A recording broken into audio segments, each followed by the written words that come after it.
All right, let's welcome you back. You're still watching Morning Live on SABC2 and SABC News Channel 404. Still broadcasting live from Mmabatho Convention Center in Mafikeng, Bokono Bophirima. It's one of our TNA Business Breakfast Show in collaboration with SABC. And this morning, we're looking into what the province calls the villages, towns, and small Dorpies as to how it can contribute towards the growth of the economy of the Bokono Bophirima province. With me is the Premier of the province, Supra Mahumapelo, as well as the MEC for Economic Development, Wendy.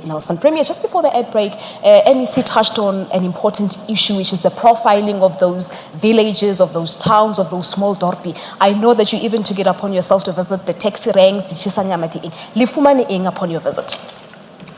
We started the process immediately after February to go to all the 658 villages in the province.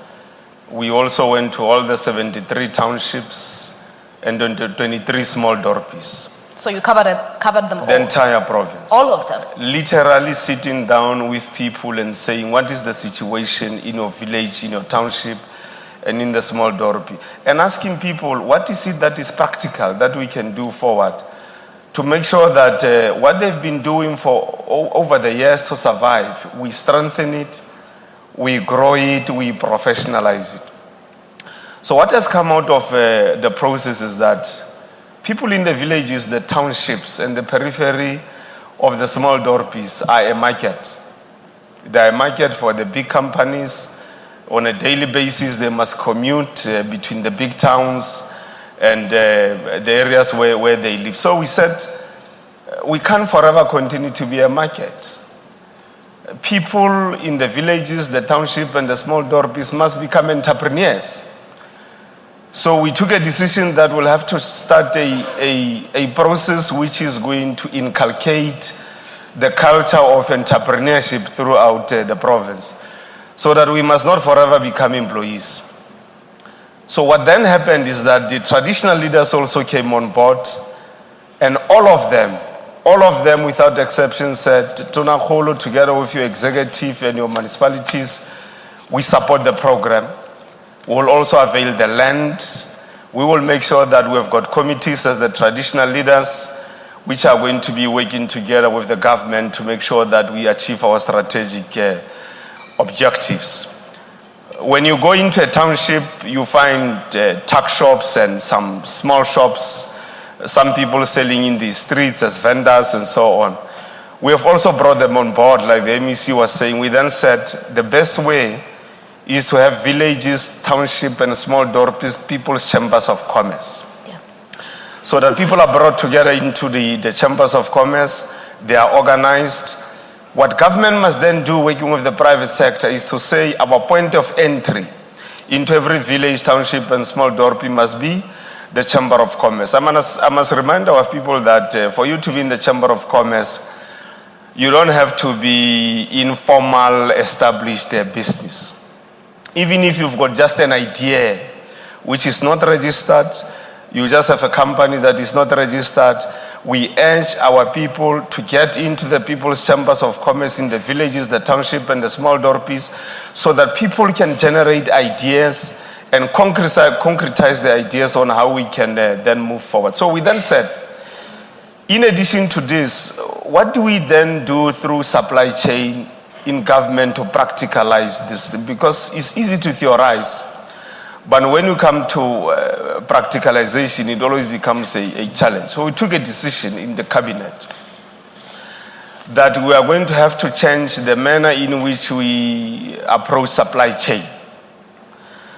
Normally, Palesa, if in government there's a 3 quotation system, and Palesa staying in Santin can also make sure that he submits a quote and so on.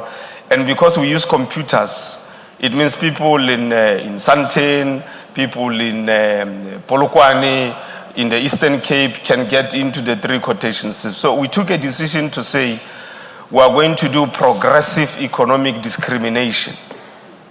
Progressive discrimination is about making sure that if we want a person in the village called Mapaputle to supply us with something in government, we must confine the 3 quotations to Mapaputle.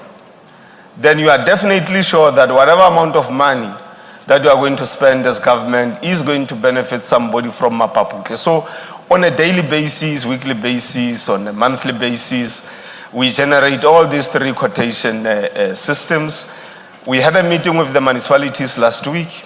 We agreed, all of us, that that's what we are going to do, so that gradually our people in the villages, the townships, and the small dorpies can also benefit from the supply chain within the government. Yeah, now MEC, the Premier touched on one important aspect of your tech shops in the location where you find they are mainly now in our locations, they are owned by the foreign nationals, which is the problem. If you find them Premier saying there is nothing, no stock. And I believe that is where the Chamber of Commerce will come in terms of helping out such businesses. Yes, what we are doing, Palesa, we're looking at warehousing. Warehousing in order that we could get in buy in bulk, and then our tuck shop owners could then lever off from these bulk warehouses. Obviously, we want to give our people the opportunity to maximize benefit therefrom. So we would obviously have then, for tuck shop owners, our own tuck shop owners would have, certain mechanisms would be in place that they would have better opportunities, that they would have better discounts and so on from those warehouses, bigger warehouses, where they could then pull their stock. What we are also looking at is getting in bulk so that we could also source from service providers within the area. For instance, I just make an example of bread. The Premier is always talking about bread. Why would we get bread from outside of the community where you could have bakeries within the community, and your tuck shops could then pull their bread from the bakeries within the community? So there would obviously be in certain incentives for the tuck shop owners when you have these bigger warehouses within the area. And then, Premier, there were reports recently on the newspaper saying that you want to bar all these foreign-owned tuck shops. Is it true? Don't you want them? No,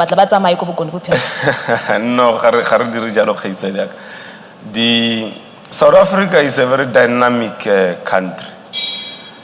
Now, you have in our country people who come from here, people who come from all over the world, particularly in Africa. We can't discriminate against them. So what we were saying is that our local people must work with the rest of these other people who may be coming from all over the world, who are now involved in the tuck shop economy in the villages, the townships, and the small dorpies. What we were emphasizing is that 2 things must happen. You should have been into the country legally, because you can't come into the country illegally and everything becomes honky-dory. We can't look at how you came to be in Tau and so on. So we're saying, whoever you are, make sure that you came into the country legally. Secondly, our friends who come from Africa and all over the world, like Pakistan and Bangladesh and so on, have got some experience in running the tuck shops. So we're saying we must also work with them. If they came in illegally, if they came in legally, they are now working with our people in the villages, the township, and the small dorpies. There's no way we can discriminate against them. We must work with everybody in our villages, the township, and the small dorpies to grow the economy. But people who came illegally, it's not going to happen in South Africa. We must discuss with Home Affairs and see how we quickly migrate them back to their countries of origin. Oh, how about the All right. Let's quickly take another commercial break. When we come back, we'll take questions from the floor. But you can become part of the conversation at Money Live SABC. We're using hashtag TNA Business Brief if we have questions to the Premier or the MEC. We'll be back now.